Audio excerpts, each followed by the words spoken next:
vous, on est dans un monde de béni oui-oui. Juste rappeler, on sait sur quoi on est assis. À l'heure actuelle, on sait sur quoi on est assis. Ce que vous êtes en train de défendre là, par rapport aux citoyens briançonnais, vous défendez 1 million d'euros d'augmentation par an de 2015 à 2032. Voilà ce que vous défendez. À l'heure actuelle, vous défendez ça. Donc ce qui fait à peu près 15 millions d'euros. Là, vous défendez ça, puisque on peut pas sortir de la CERC, il faut qu'on garde la CERC, la renégociation, la deuxième, l'avenant numéro 2, je ne sais pas si vous êtes au courant de l'avenant numéro 2. L'avenant numéro 2 fait exactement pareil que l'avenant numéro 1. 500 000 au titre des communes, 500 000 au titre des hébergeurs. Donc tous les sociopros de la vallée, on va aller les trouver en leur disant, bah écoutez, maintenant, compte tenu des données financières et de tout ce qui se passe, vous allez aussi bénéficier, rapporter au pot de la CERC. D'accord ? Donc 15 millions sur les 15 prochaines années. Nous, on a regardé ça avec pragmatisme et on se dit que finalement, il y a peut-être une autre issue. L'autre issue, c'est de retirer ce contrat avec donc ces fameux 13,6 millions d'amortissements sur les 20 prochaines années.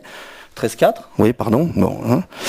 Et derrière, d'essayer de reprendre la main, parce que là, ce que vous dites, on parle de 13 millions, 15 millions, on dit 40% d'augmentation de la facture en 2020, on dit 40% d'augmentation de la facture en 2026. 40 et 40. Voilà ce qu'on dit. Si on reste dans le contrat CERC, voilà ce qui va se passer. La clause d'ajustement, elle est comme ça. Elle a été signée. Elle a été signée.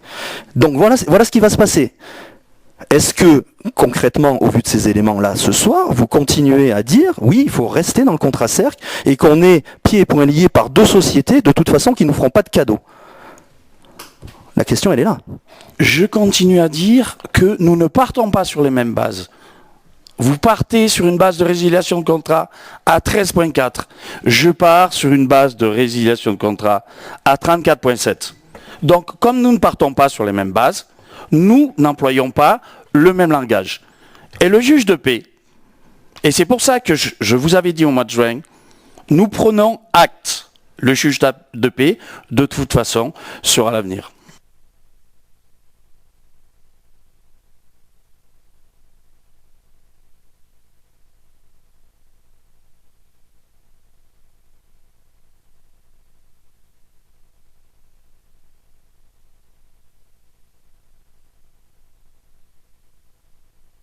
Oui, juste un point complémentaire par rapport à l'appel d'offres pour les travaux futurs.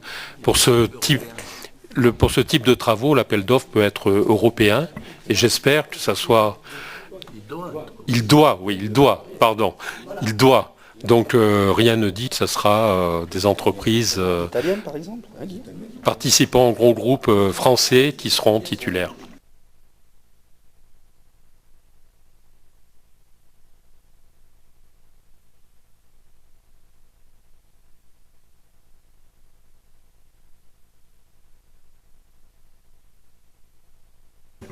Contre. Ah bon. Abstention. Madame Baldener et Monsieur Vieujas, donc, et le reste est pour, bien entendu. Alors. Il y avait une question notamment sur lors des diverses commissions sur le portage des 13,6 millions. Pourquoi ce n'est pas les 13,4 ? J'en veux un 13,6. Moi j'ai 200 000 de plus dans la tête. Pourquoi c'est pas la structure derrière qui la structure délégataire qui prendrait cette chose-là? A priori, c'est pas a priori, ce n'est pas légal. Voilà. J'ai bien lu le compte rendu avec le nota post-réunion, j'ai bien intégré. Ma question n'était pas exactement ça, mais c'était pourquoi c'est pas dans le cahier des charges du repreneur le fait d'avoir à reprendre les installations. Et ça, c'est parce que vous répondez dans le compte. Non, mais c'est pas...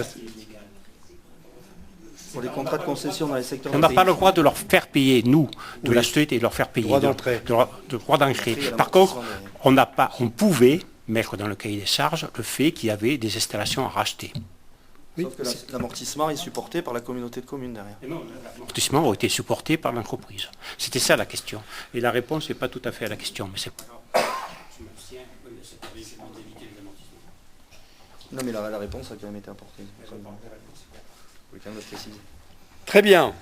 Bon, donc la délibération précédente étant votée, on va parler maintenant de l'assujettissement du budget annexe assainissement à la taxe sur la valeur ajoutée, qui est une nouveauté.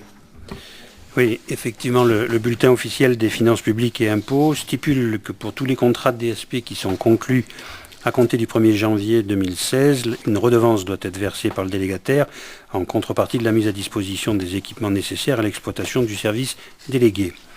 La redevance versée par le délégataire sera nécessairement assujettie à la TVA au taux normal de 20%. Dès lors, la collectivité exercera une activité économique qui justifiera la récupération de la taxe grevant les dépenses d'investissement et de fonctionnement qu'elle aura engagées.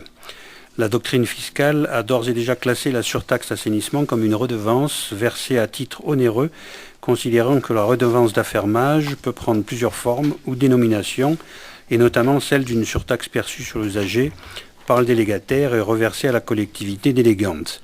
Si cette redevance représente un élément du prix du service délivré par le délégataire, elle constitue également et principalement la contrepartie du service rendu par la collectivité au délégataire en mettant à disposition de celle-ci les immobilisations du service afin qu'elle les exploite. Cette surtaxe devra faire l'objet d'un reversement à la collectivité grévé d'une TVA. Ainsi, il est proposé que le budget annexe soit assujetti également à la TVA selon le régime de droit commun à compter du 1er mars 2020 pour l'ensemble de l'exercice de la compétence assainissement collectif et non collectif. L'avis du bureau a été sollicité, il était favorable le 9 décembre 2019 ainsi que la commission AGF. Monsieur le Président.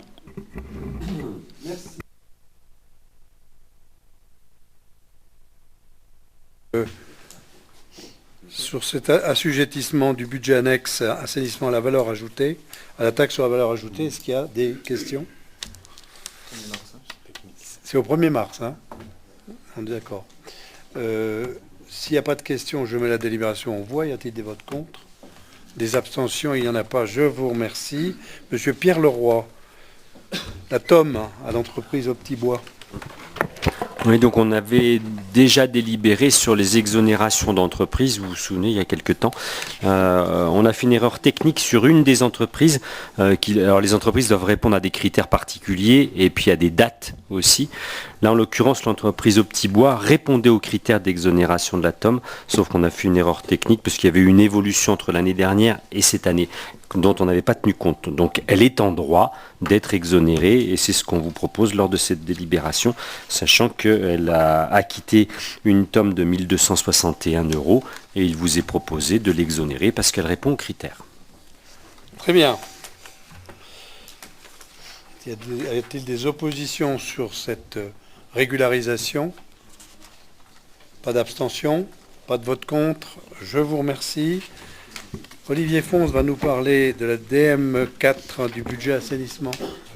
Oui, donc il est proposé pour la section d'investissement d'inscrire les crédits nécessaires à l'augmentation de la participation de la CCB au capital de la SPL au service haute durance pour 1 million d'euros à l'article titre de participation en dépenses d'investissement. D'autre part, les communes de la CCB effectuent régulièrement des travaux de voirie et d'enrobés et sollicitent la remise à niveau des regards d'assainissement. La CERC a atteint le nombre annuel contractuel de remise à niveau des regards qu'elle est tenue d'effectuer dans le cadre de son contrat, 50 unités par an. Ainsi, il est proposé d'inscrire sur l'opération remise à niveau des regards 40 000 € pour la remise à niveau de 40 regards, donc 40 000 € en dépenses d'investissement à l'opération, l'article 23.13 de l'opération 11. D'autre part, les travaux de raccordement en assainissement du centre d'incendie et de secours de la Grave ne seront pas engagés en 2019. Il est donc proposé de venir diminuer ces crédits budgétaires de l'opération assainissement la Grave, moins 140 000, à l'article 23.13 de l'opération dépenses d'investissement. Il est également proposé d'ajuster toutes les lignes budgétaires des opérations qui ne seront pas réalisées en 2019, notamment 13 000 € pour l'assainissement Saint-Chaffré, 6 000 pour l'assainissement Monetier-les-Bains, 3 000 pour l'assainissement Servières, 10 000 pour Névache, 13 000 Puy-Saint-André, 24 000 pour Spank et 1 000 pour l'opération assainissement Briançon. Donc ça, c'était pour la section d'investissement. Pour le fonctionnement, il est proposé d'inscrire 10 000 euros en autres subventions qui sont suite au versement par l'Agence de l'eau d'une subvention pour les analyses réglementaires de micropolluants en sortie de la station d'épuration de Briançon. C'est donc une recette de fonctionnement. Lors de l'élaboration du budget primitif 2019, on avait prévu donc 10 000 euros pour d'éventuelles demandes émanant de la trésorerie d'enregistrer en non-valeur des créances qui sont éteintes. À ce jour, la trésorerie n'a formulé aucune demande dans ce sens et il est donc proposé de diminuer les crédits qui étaient budgétisés de 5 000 euros en créances éteintes, dépenses de fonctionnement. Pour équilibrer la section, pour la section d'investissement, il est proposé de prendre 815 000 euros à l'article travaux imprévus et d'augmenter le virement de la section de fonctionnement à la section d'investissement de 15 000 euros. Et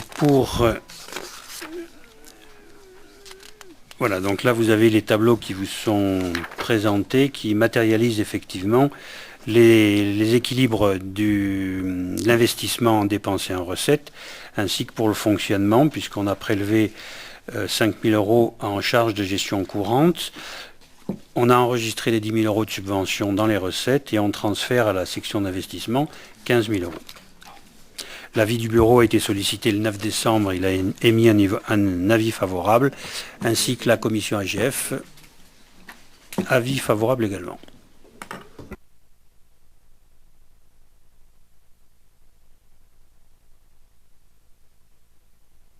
Juste une petite question, qu'est-ce que c'est le SPANC?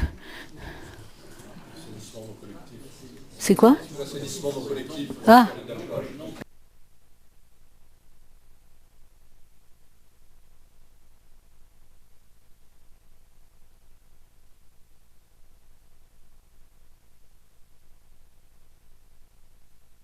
Je vous remercie.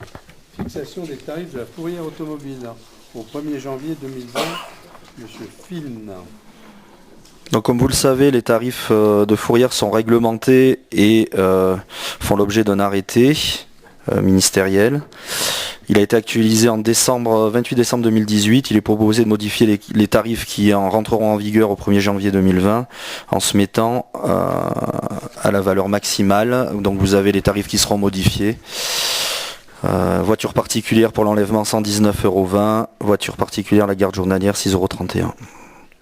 Donc qui sont les tarifs maximum que l'on peut appliquer.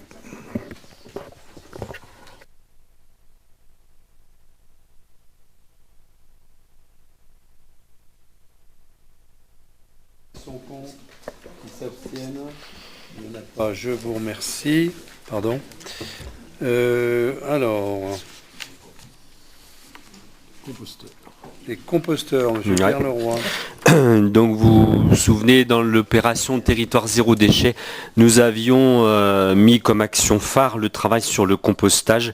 On est victime de notre succès, ça cartonne. Et du coup, on a du mal à répondre à la demande des communes.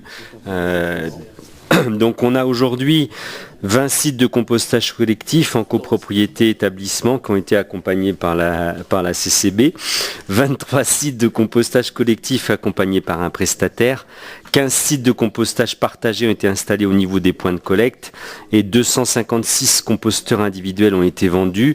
Il y a une très très forte demande de la population sur ce sujet-là et ça représente des tonnages conséquents qui ne font pas ces 110 km pour être mis en décharge. Donc c'est de la matière première qui a aussi une valeur même financière, on va dire. Donc face à ce succès, on a souhaité continuer à déployer ces actions de réduction de déchets. C'est important pour baisser encore les tonnages. Il y a un nouveau marché par rapport au marché précédent, avec une évolution un peu à la hausse. Donc les composteurs en bois individuel passent de 45,95 à 49,15.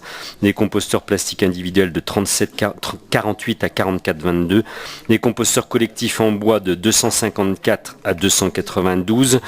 Les bioseaux de 2 € à 2 €, de 3,40 à 2,76. Et puis des nouveautés avec des lombricomposteurs, en particulier pour les gens qui sont dans des immeubles sur les balcons. Donc là, il y a des lombricomposteurs, donc le contenant à 57,60 €. Et puis les vers de terre qui vont avec, les composts qui vont avec, 24 € TTC les 250 grammes et 36 € TTC les 500 grammes. Donc c'est du bon ver de terre qui mange bien. Donc là, ce qui est proposé, voilà, adapté à la montagne, qui supporte le froid. Donc ils ont des cache-colles, etc. Donc sur les tarifs, ce qui est proposé, c'est une légère augmentation de la prise en charge de la CCB.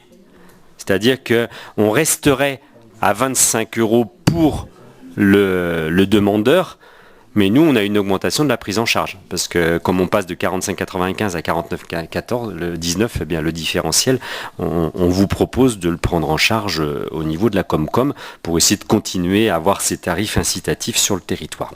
Donc voilà, je vous ai donné des tarifs et l'évolution de la prise en charge Comcom.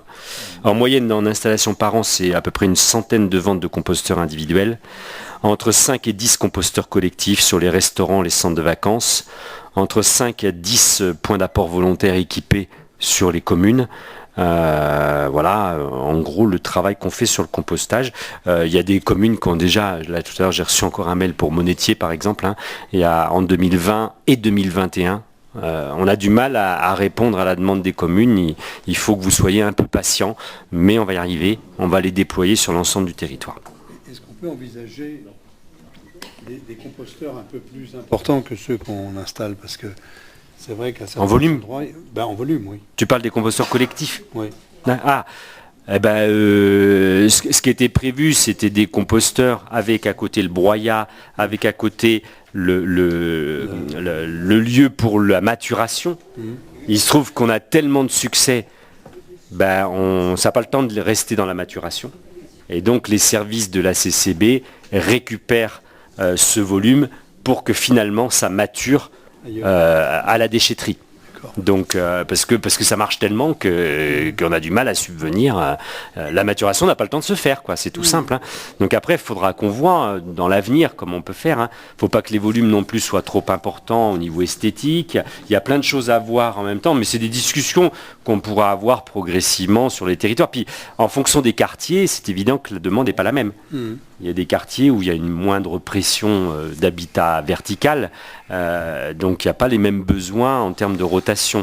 Après, aujourd'hui, on est dans le déploiement. Une fois qu'on va y voir plus clair au fur et à mesure du temps, en fonction des besoins, des espaces nécessaires, et il faudra en effet qu'on adapte pour que ça puisse fonctionner. Mais ce qui est sûr, c'est que les habitants, ils poussent. Je peux vous dire qu'ils demandent. Donc, et nous, ça nous convient. En ce moment, on est sur une baisse des tonnages mensuels à peu près de 7%. Donc, c'est pas rien. On était à une phase de stagnation et on est reparti à la baisse, entre autres avec l'extension des consignes de tri, mais aussi à cause du compostage, on est reparti à la baisse. Là, on était à 12 200 tonnes, on est passé à 8 000 tonnes, et là, on est en train de passer à 7 800 tonnes d'ordures ménagères résiduelles. C'est quand même des résultats qui sont très très très encourageants. Donc il faut qu'on continue, il faut qu'on puisse répondre aux besoins des collectivités. On vous demande un peu de patience. Et comme disait Guy, ça cartonne, donc ça lui fait très plaisir. Voilà. Il voudrait bien avoir des lombriculteurs qui s'occupent de ces cartons. Voilà. Mais bon, nous ce qu'on voit, c'est que les communes sont de plus en plus conscientes des enjeux, qu'il y a de plus en plus de relations entre la régie et les communes. Il y a des moments, il y a des débordements, on essaie d'y répondre le plus vite possible, avec la Saint-Ambrogio, avec tous les événements qui peuvent se passer. Des fois, on a des surprises. On vous demande vraiment d'être en contact avec la régie, en contact direct, d'envoyer des photos, d'aider à faire qu'il y ait un service qui soit le plus optimal possible. On l'a vu avec la salle il n'y a pas longtemps. Avec la régie, il faut vraiment que vous entreteniez une relation étroite pour que ça marche le mieux possible. Oui, Madame Valdener. Oui, quel est l'intérêt de proposer des composteurs en plastique? Parce qu'il en reste. Parce que vous en avez en stock, c'est ça? Oui, c'est quoi petit à petit. Mais ils sont pas chers, mais ils sont d'une performance différente des autres et ils sont beaucoup moins. Les serres peuvent. Les serres peuvent les casser. J'ai la preuve. Bien.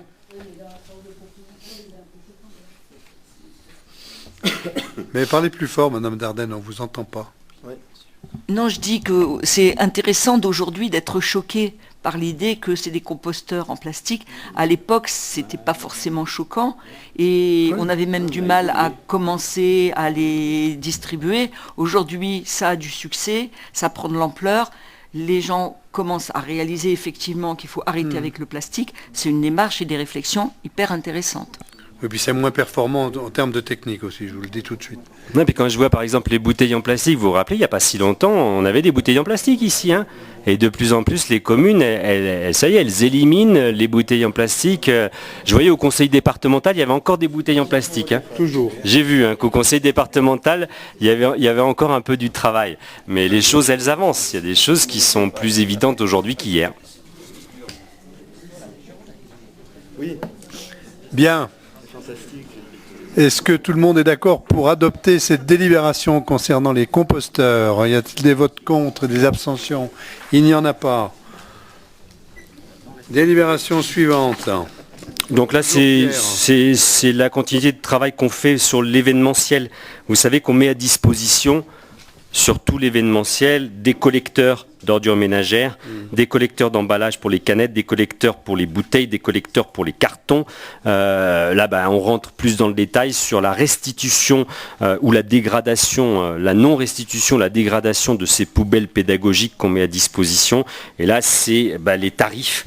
On vous demande de fixer, d'approuver les montants nets de TVA suivant les modèles de poubelles pédagogiques qui sont facturés aux emprunteurs en cas de non-restitution de ces containers. Donc ça, c'est les prix.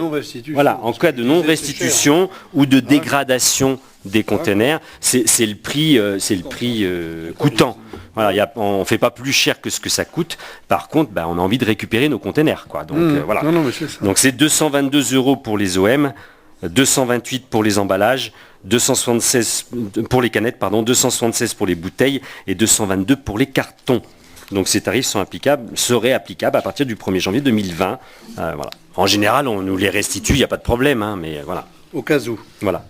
Bien.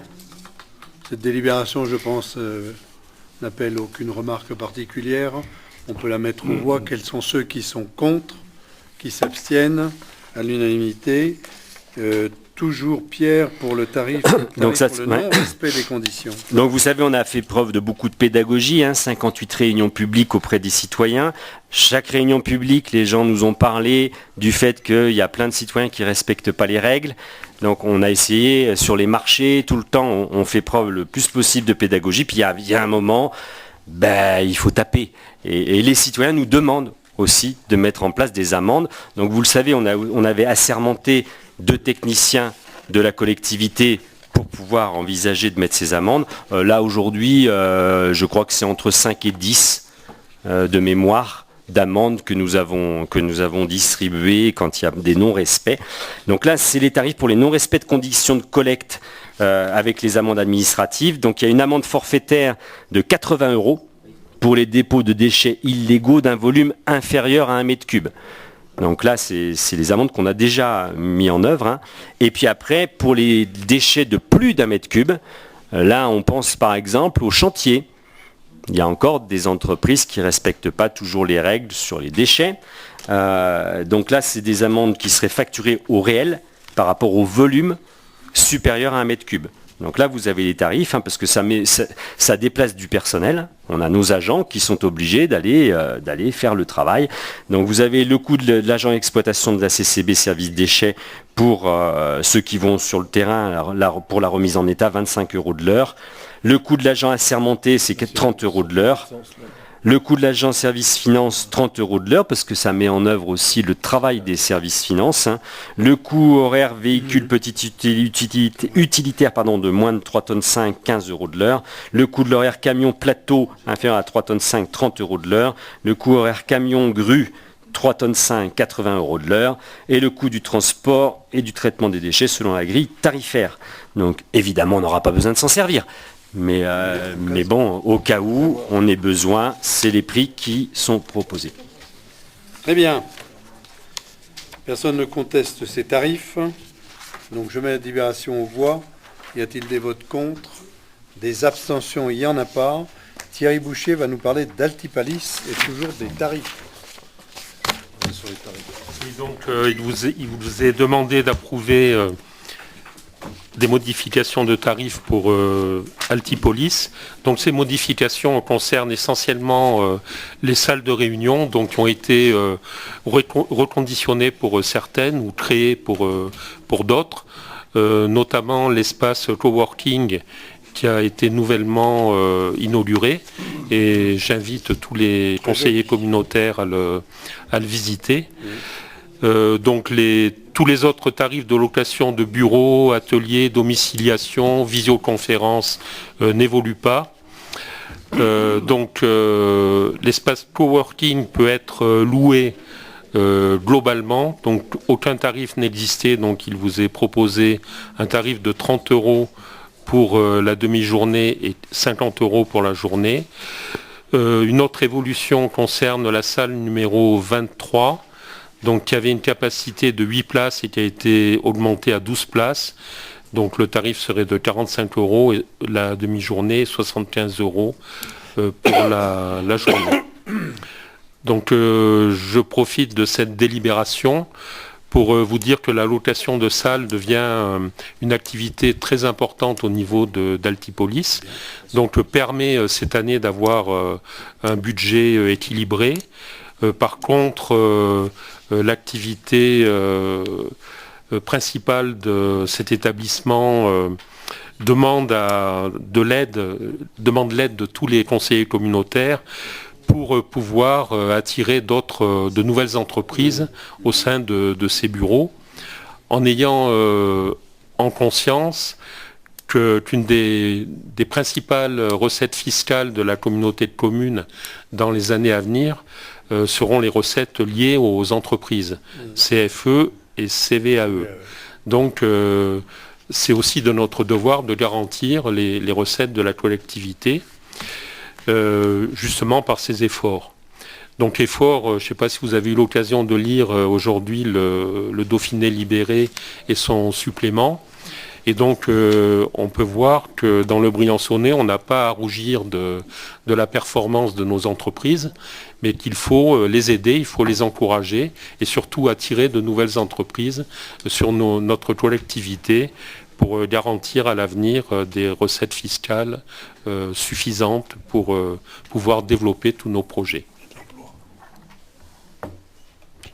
J'en profite pour faire de la pub aussi pour le programme Leader. D'ailleurs, Martine n'est pas là parce qu'elle préside ce soir le programme Leader sur l'attribution de subventions sur la création d'entreprises, quoi. Donc il faut vraiment que les collectivités orientent aussi vers le programme Leader. On a des techniciennes qui sont très, très au fait sur l'accompagnement de l'entreprise, donc il faut y penser. Très bien. Je pense qu'il n'y a pas de problème non plus sur les tarifs qu'on vient de nous proposer. Il n'y a pas de vote contre, pas d'abstention. Je vous remercie. Jean-Louis, tu nous parles de la résidence des travailleurs saisonniers. Un petit point de rappel sur la résidence des travailleurs saisonniers, parce qu'on va en parler là, mais ça fait partie aussi des services offerts par les communautés de communes, hein. Donc la résidence des travailleurs saisonniers, tout le monde la connaît, tout le monde sait où elle est, à Grand-Boucle.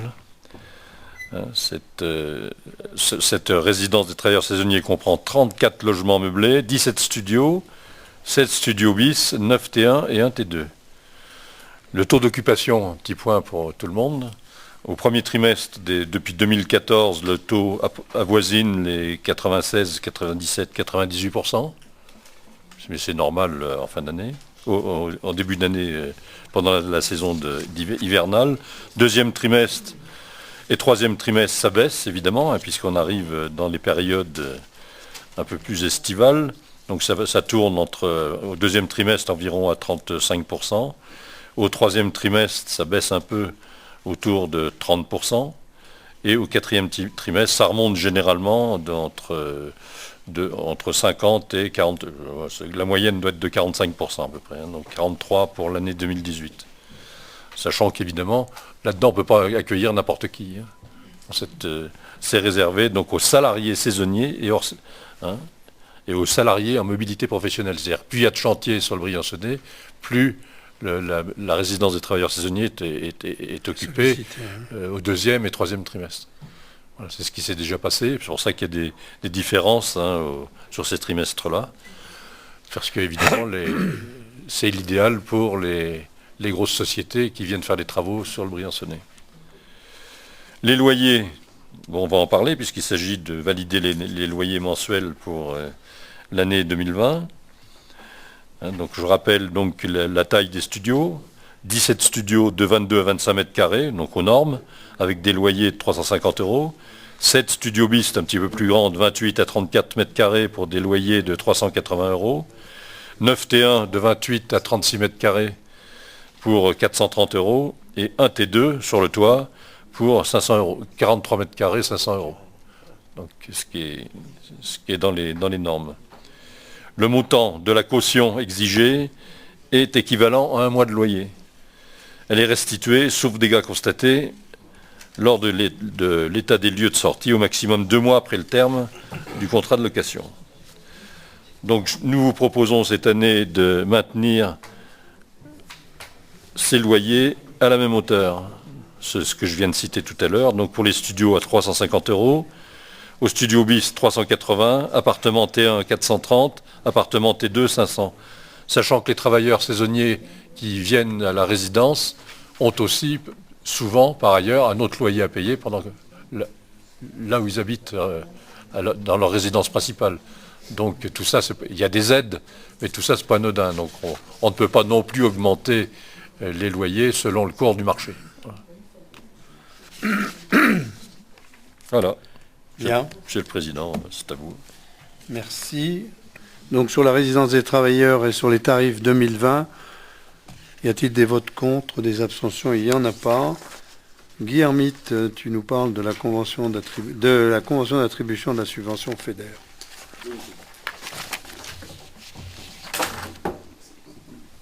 Merci bien. Oui, la CCB est le chef de file de ce qui est appelé le PITER Innovation. Elle a déposé le 7 décembre 2018 la candidature de ce projet pour le compte d'un partenariat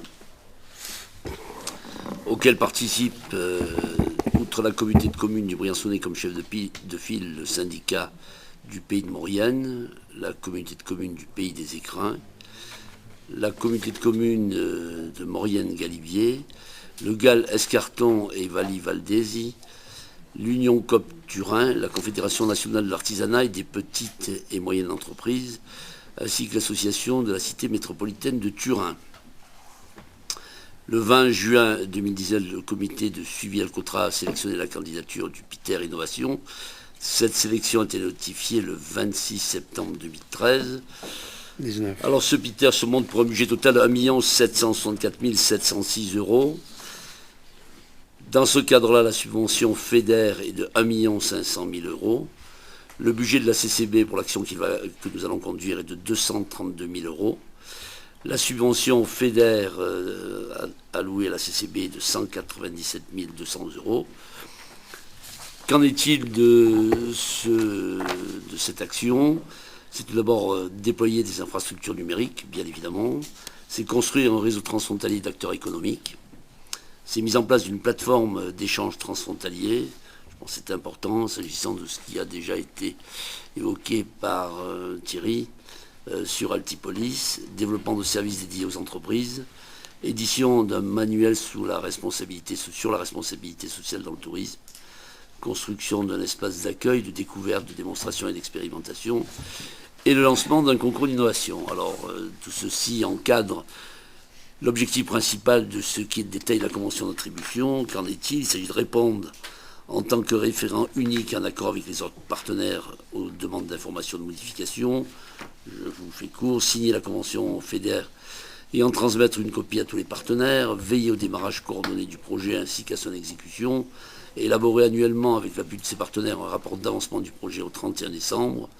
S'assurer que les dépenses présentées par l'ensemble des bénéficiaires ont été engagées pour la mise en œuvre de l'opération et correspondent aux activités arrêtées d'un commun accord par tous les bénéficiaires. Au cours du bureau, nous avons évoqué l'importance de cette mission.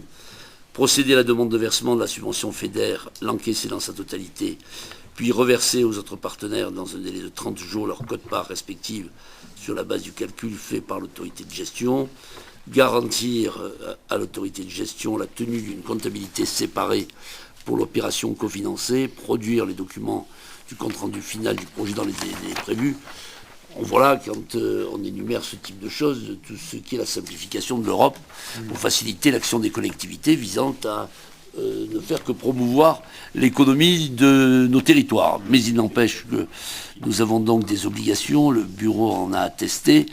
Je continue justifier à l'autorité de gestion, dans un délai de 2 mois à compter de la réception du solde de la subvention FEDER, le versement de la subvention auprès de ses différents partenaires selon la répartition qui lui a été communiquée. C'est la tâche de la CCB.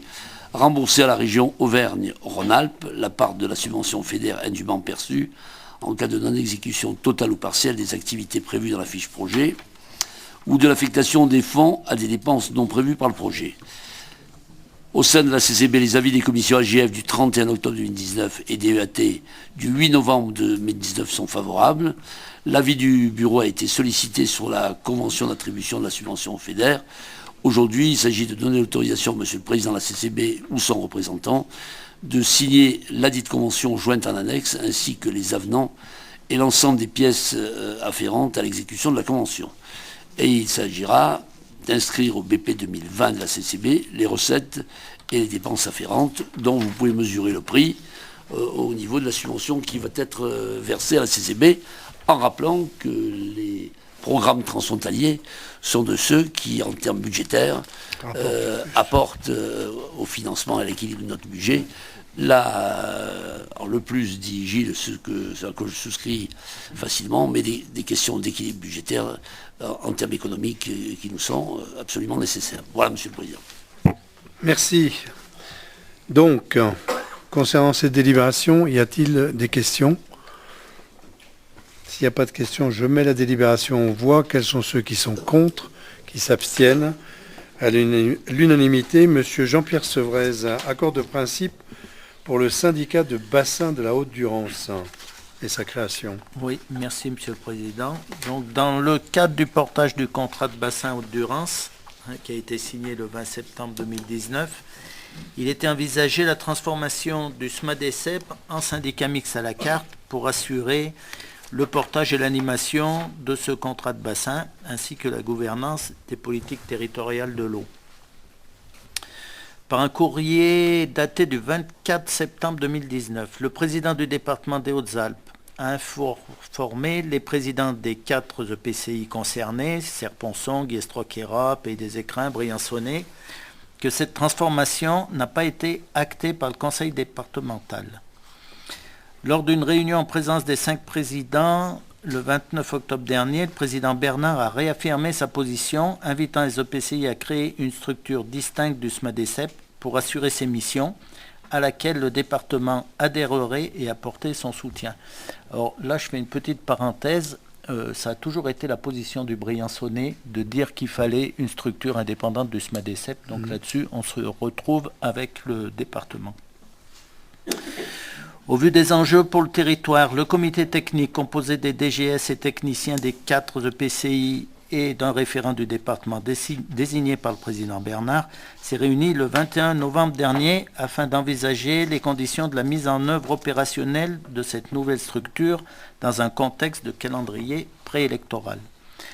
Alors, il vous est rappelé que si aucune structure ne porte le contrat de bassin signé en septembre dernier, l'Agence de l'eau ne financera pas les actions programmées de l'axe Durance. C'est-à-dire qu'ils veulent un travail d'ensemble.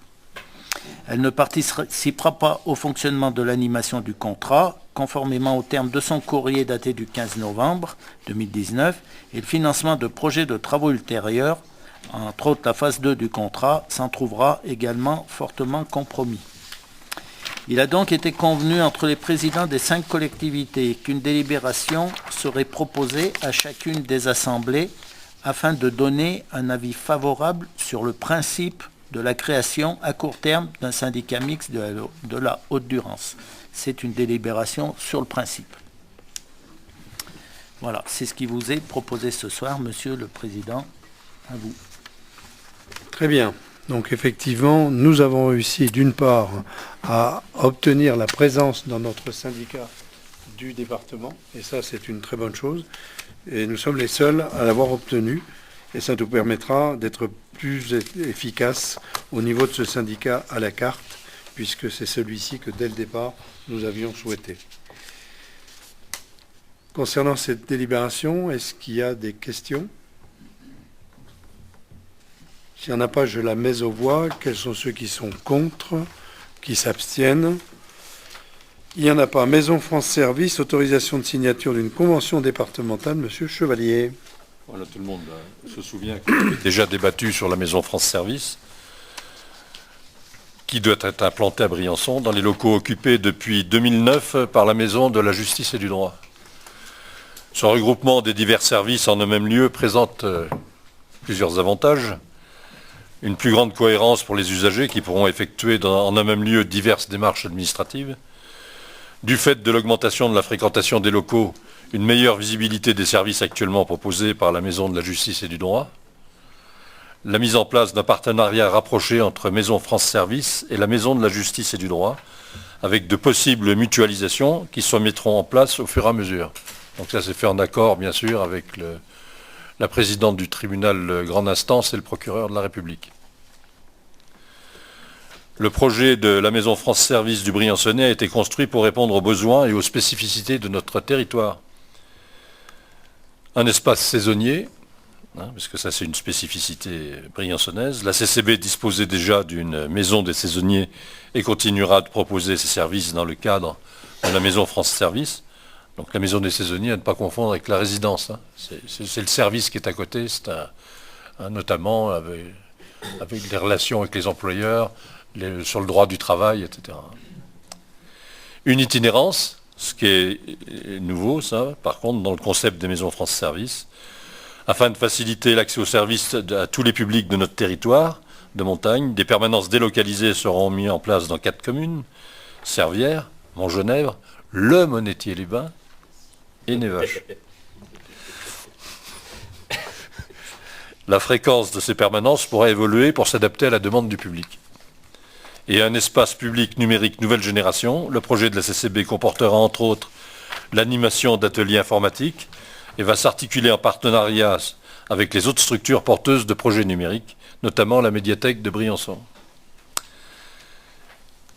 Je tenais à souligner que la volonté de la communauté de communes est de proposer aux habitants un service d'information plus proche de chez eux, qui viennent en plus des services existants. Selon nous, la Maison France Service n'a pas vocation à se substituer aux accueils existants, tels que ceux de la CAF, de la CARSAT, le service des impôts, les cartes grises, etc. Donc il est proposé par cette délibération de signer cette convention entre l'État, le département et les 9 opérateurs nationaux qui sont les suivants: Pôle emploi, la Caisse d'allocation familiale, la Caisse primaire d'assurance maladie, la Mutualité sociale agricole, la Caisse d'assurance retraite et santé au travail, la Poste, le ministère de l'Intérieur. Le ministère de l'Intérieur, c'est la préfète, pour l'instant. Le ministère de la Justice, la Direction des finances publiques. Voilà, ça c'est pour les 9 opérateurs nationaux qui signent aussi cette convention. Voilà. Donc, le Conseil communautaire est appelé à approuver la signature de la convention départementale des maisons France Service avec l'État, le département des Hautes-Alpes, les structures porteuses que je viens de citer, et des maisons France Service labellisées au 1er janvier 2020, ce qui est le cas de la Maison France Service, parce que nous passons de rien, on n'a pas eu de maison de service au public, on passe directement de rien à la Maison France Service, voilà, labellisée au 1er janvier. Voilà. Donc, Monsieur le Président, si vous voulez bien faire... Oui, je voudrais simplement rajouter une chose que tu as dite, mais qui est peut-être passée inaperçue. Aujourd'hui, l'État essaye de nous glisser d'autres opérations discrètement, entre autres des informations sur le trésor public, les impôts. Alors pour l'instant, c'est simplement des petits flyers, mais progressivement, peut-être, il n'est pas impossible que. Donc ça veut dire qu'il faut qu'on soit extrêmement vigilant, parce que les maisons France Service elles vont permettre progressivement de dessaisir les activités. Alors c'est déjà commencé, mais je pense que ça ne peut que s'amplifier et il y a des secteurs où tout particulièrement on peut craindre. Compléter, effectivement, nous, on nous incite fortement à ouvrir à Monétier une antenne dans laquelle nous pourrions avoir une agence postale, puisque la Poste s'en va, accueillir la Maison France Service, et puis aussi accueillir une antenne des impôts qui sont déjà partis. Voilà. C'est parfait. Bah, je crois pas, non. non, mais je crois qu'il faut qu'on réagisse par rapport à ça. Moi, je vous invite à venir à la mairie du Monétier, puisque c'est l'accueil de la trésorerie. La trésorerie a laissé sur les feuilles d'impôt tout l'automne que la trésorerie était ouverte tous les jours de 9h à 12h et de 14h, je sais pas quoi. Donc les filles passent leur temps à se faire insulter parce que la trésorerie a fermé sans prévenir qui que ce soit, ni par feuille d'impôt, ni par presse, ni par quoi que ce soit. Donc c'est débrouillez-vous. Voilà. Mais si vous voulez, on peut réagir globalement là-dessus. Hein. Moi, je ne suis pas opposé au fait qu'on fasse une motion et que cette motion soit envoyée parce que je pense que le processus... Oui, ils sont déjà partis, mais il y en a d'autres qui vont partir et les autres processus vont s'enclencher. Pire. Ça a d'abord été... on vous engage à ne plus prendre d'espèces, donc on n'a plus de problème de régie, on n'a plus de problème depuis un moment, on vous dit il n'y a plus rien. Voilà, c'est pas la peine. Par contre, si on organise le service, là ils sont partants. Voilà. Non, je crois que... Enfin, moi personnellement, je suis favorable à ce qu'on prépare une motion là-dessus et que... Qu'est-ce qu'il y a ? Oui, non, mais je... Oui. Non ? Ah oui, je pense. Oui, il faut. Ah ben non, mais le service public doit prendre en compte un sacré coup, hein. Ça c'est clair. Oui, Monsieur le Président, quand vous disiez qu'il ne s'agit pas de se substituer aux permanences de certains services, cela vient corroborer ce que vous venez de dire et la motion, en tout cas la manifestation d'intérêt qui est la nôtre, doit être exemplaire. Et par ailleurs, s'agissant des tournées que va organiser la CCB, en tout cas sous l'égide de la CCB, l'ensemble des autres services, l'État doit être partenaire, dès lors que quand vous téléphonez, c'est vous appuyez sur le 1, le 2, le 3, le 14 et le 15, et au bout du compte, que font les gens ? Ils se découragent et ils ont du fonctionnement de l'administration ce que nous-mêmes et nous tous avons de dysfonctionnement que tu rappelais il y a quelques instants. Merci. Écoutez, moi je suis prêt à rédiger une motion en votre nom. Si vous êtes d'accord, me faire passer les points que vous souhaitez voir dans cette motion, et puis je vous la soumettrai ensuite aux uns et aux autres, et on l'enverra à Madame la Préfète, parce qu'effectivement, si vous voulez, au départ, on devait avoir combien 30 et quelques heures 24 heures sur 5 jours. Sur 5 jours, et puis après, avec l'itinérance, on nous a dit c'est dedans. Alors, et tout se grignote comme ça, hein, c'est vicieux au possible. C'est vrai que ça crée des suspicions permanentes avec l'État qui joue un jeu qui est malsain à ce niveau-là. Je vous rejoins, c'est peau de chagrin et c'est ce qu'on s'est dit déjà quelques fois. Moi je suis extrêmement inquiète sur ces maisons France Service qui nous ont été présentées par l'État comme une opportunité extraordinaire pour les citoyens de pouvoir effectuer leurs démarches au plus près de chez eux, etc. Si je me réjouis au moins de la naissance de cette structure itinérante pour les villages voisins qui ne bénéficient pas des services énoncés là, moi je suis extrêmement inquiète sur les moyens octroyés par l'État, on vient de le dire, 24 heures, mais c'est peau de chagrin, c'est une misère, quoi. Pour le fonctionnement de ces maisons et surtout pour l'éventuelle disparition, auquel on a pensé bien sûr tout de suite, de ces services sur Briançon, à court ou moyen terme. Donc je voterai malgré tout cette délibération parce qu'elle apporte un plus au village, mais je voudrais bien croire que c'est un plus et pas un moins. Voilà. À terme, ça sera un moins. C'est déjà un moins. Hein, voilà. Et dans 3 ans, comme le disait Anne-Marie à l'instant, dans 3 ans, le financement qui a été acquis, là, il n'est pas sûr qu'il soit reporté. Et l'argument qu'on a eu, par exemple, pour la Maison de la Justice et du Droit, pour justifier, effectivement, il y a du monde qui vient, parce qu'il y a des besoins qui existent.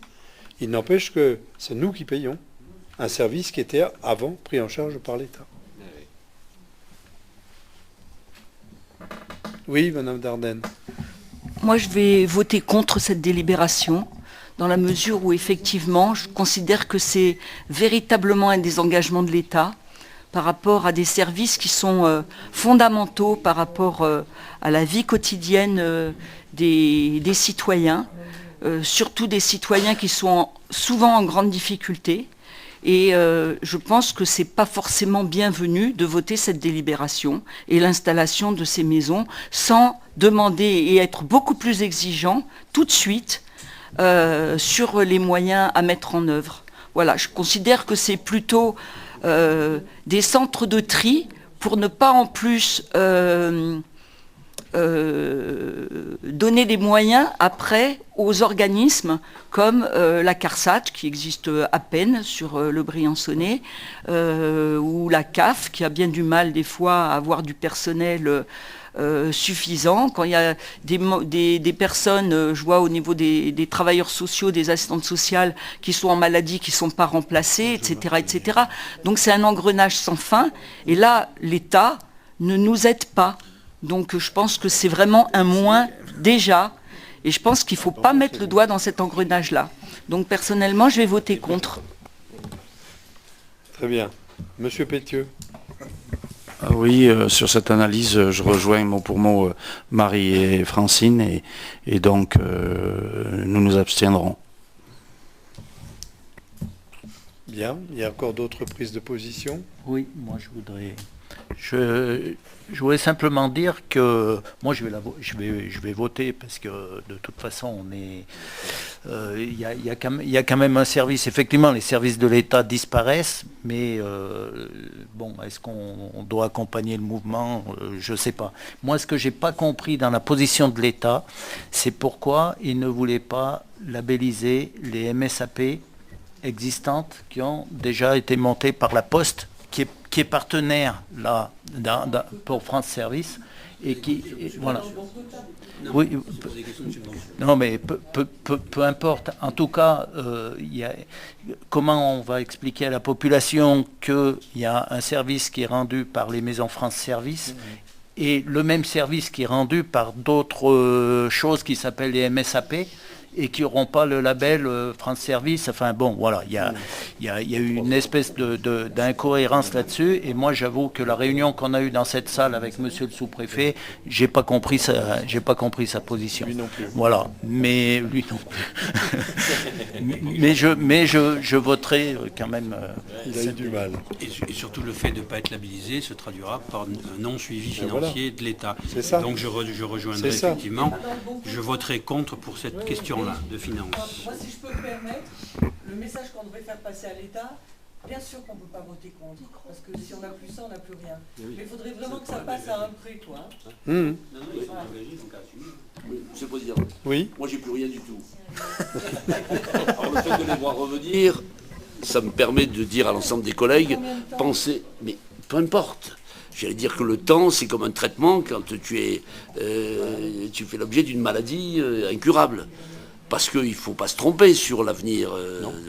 Mais par contre, créez-nous le besoin qui fait que cette itinérance soit un succès, et peut-être la meilleure des réponses à apporter à l'État, parce qu'il aura du mal à aller au bout de la décision. Mais j'ai dit peut-être, oui, il aura du mal. Mais ne soyons pas naïfs. il faut considérer, et l'évocation sur la Poste me paraît peut-être être pas suffisamment profonde, puisqu'ils ont déjà des terminaux qui font que les effectifs qui sont chargés de faire fonctionner l'agence postale communale apportent des conseils à ceux qui ont besoin, et les matériels informatiques qu'ils mettent à disposition sont complémentairement aux visites itinérantes que tu as bien voulu rapporter, un plus pour ceux qui n'ont plus rien. C'est sûr. Madame Dardenne. Je rebondis sur ce que vient de dire Guy. Moi, je suis effectivement dans l'idée de l'itinérance. Pourquoi pas, surtout dans nos régions rurales et dans nos petits villages. Mais avec quels moyens? Et moi, je ne voudrais pas être la personne qui travaille et qui se fait injurier, comme disait Anne-Marie tout à l'heure, parce qu'en fait, quel service elle va rendre?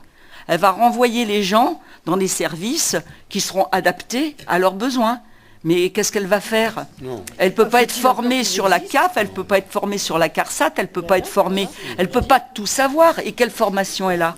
Moi, franchement, je trouve que c'est un leurre et qu'aujourd'hui, il faut dire stop tout de suite. Et politiquement, moi, je pense qu'il faut voter contre. Bien. Oui, Claude. Moi, je m'abstiendrai parce que je ne suis pas tout à fait d'accord non plus avec ces choses-là. Je pense qu'on perd de plus en plus. L'État se désengage de plus en plus également. Et moi, j'ai aussi peur de l'avenir. Donc, je ne peux pas voter pour, non. Enfin, inversement, si vous voulez, nos structures, elles existent. Et effectivement, peut-être qu'elles compensent des éléments que l'État devrait couvrir, hein, mais il n'empêche qu'on apporte, s'il n'y a plus ça, il n'y a plus personne. Oui, voilà, ça c'est un problème. Voilà. Et ça, c'est un vrai problème. Mais oui, mais c'est un vrai problème. L'État s'en fout. S'en fout. C'est comme les transports, ça, c'est pareil. C'est exactement pareil. Regardez les propos qui ont été tenus. Vous ne parlez plus de poste, vous parlez d'agence postale communale. C'est sur qui que ça repose? Agence postale communale. Voilà. Et c'est fini, la poste, vous ne parlez plus de poste autour de la table. Vous ne dites pas la poste. Vous dites l'agence postale communale et elle est financée par la commune. Par les communes. Par la volonté des communes.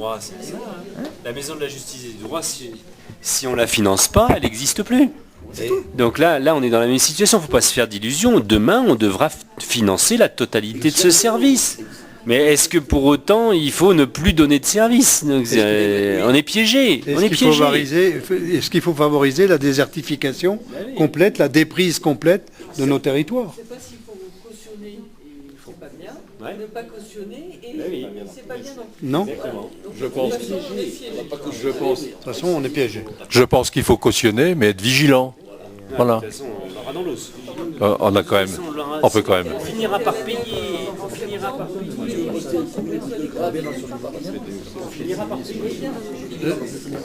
On n'a qu'à faire un vote tendu et serré et il sera significatif, hein, je veux dire. Voilà. La question quand même est de savoir si on veut, auprès de nos concitoyens, jouer un rôle ou pas, qui est celui, malgré tout, avec eux. Mais bien sûr. Mais non. Oui. On ne peut pas cautionner l'abandon de la ruralité, c'est pas possible. Eh ben voilà, c'est bien ce que je dis.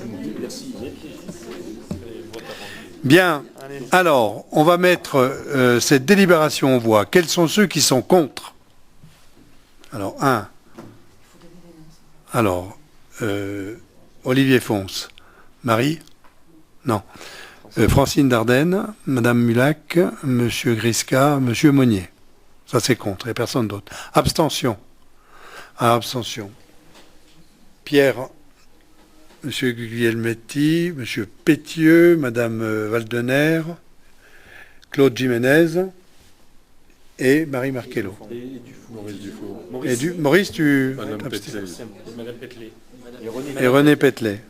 On est à combien là? Total. Je veux savoir combien il y a de pour. Vous abstenez? Attendez. On va voir combien il y a de pour. On a combien de pour? Et on n'a pas demandé. On ne sait pas encore. On n'a pas encore demandé. Puisque j'ai demandé. On demande pour. Les pour. Ouais, donc ça passe. Pour et pouvoir. Alors, ça va. Vous voulez vous abstenir? Bon. Non, on ne dit pas amen. Non, dis pas amen. Une abstention de plus. Alors, Anne-Marie Forjou s'abstient aussi. Et les autres, c'est voter pour. Non. Bien. Dernière délibération qui fera certainement beaucoup moins débat. Mais quand vous me donnerez les éléments que chacun souhaite voir dans cette motion, on fera une lettre et je vous l'enverrai à tous pour être sûr que ça correspond à ce que vous pensez. Voilà. Donc, Madame Anne-Marie Forjou va nous parler de la convention de gestion de la crèche communautaire Les Sourires de Montgenèvre, à Montgenèvre. Oui, merci Monsieur le Président. Donc je vous rappelle que la CCB a délégué en 2006 la gestion de la crèche communautaire Les Sourires à la commune de Montgenèvre, et ce par le biais d'une convention de gestion. Cette crèche a une capacité d'accueil variable. Elle est de 10 places en intersaison, 12 places en été et 20 places pendant les 5 mois d'hiver. Cette convention initiale a été renouvelée en 2010 pour une durée de 5 ans, donc jusqu'au 31 décembre 2015. Et elle a été ensuite prolongée par le biais de 2 avenants. Et elle arrive aujourd'hui à échéance le 31 décembre 2019.